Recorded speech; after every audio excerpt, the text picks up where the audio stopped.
বিসমিল্লাহির রহমানির রহিম। আসসালামু আলাইকুম, welcome back to my channel.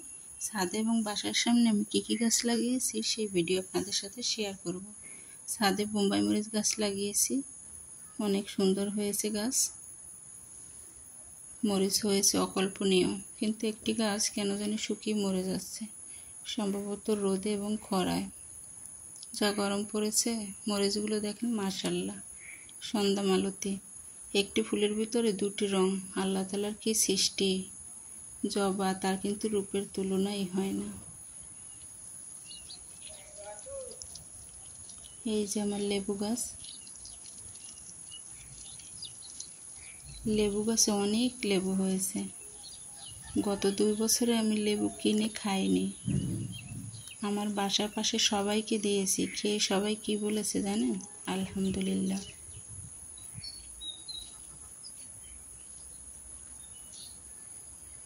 দেখেন আমার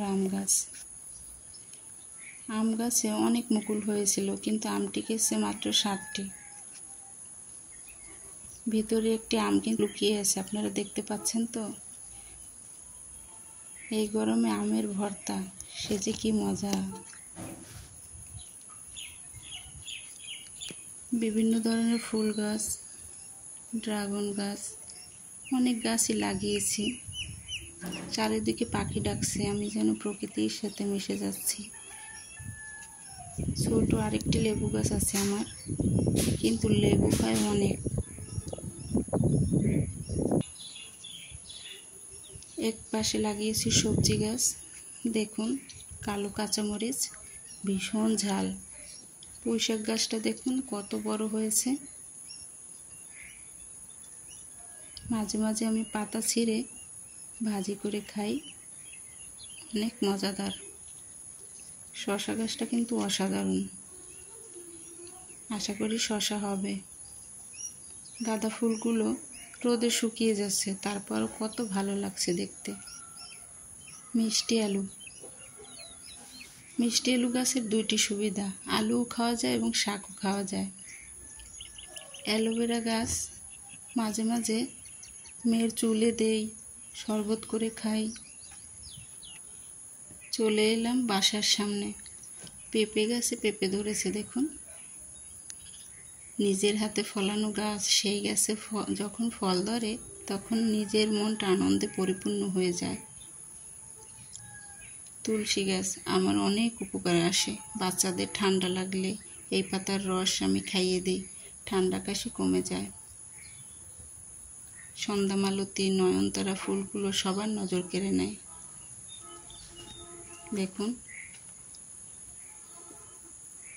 কত সুন্দর লাগছে তাদেরকে।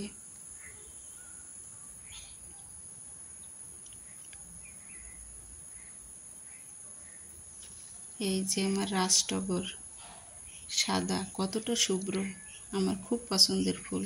ফুল কে না ভালোবাসে বলেন? নিশিন্দা গাছ এক কথায় ঔষধি গাছ। নিশিন্দা বাত ব্যথা, মাথা ব্যথা, হাঁপানি, ঠান্ডাজনিত রোগে বিশেষ কার্যকরী। এমনকি এ গাছের ডালপালা পোকামাকড় রোধে।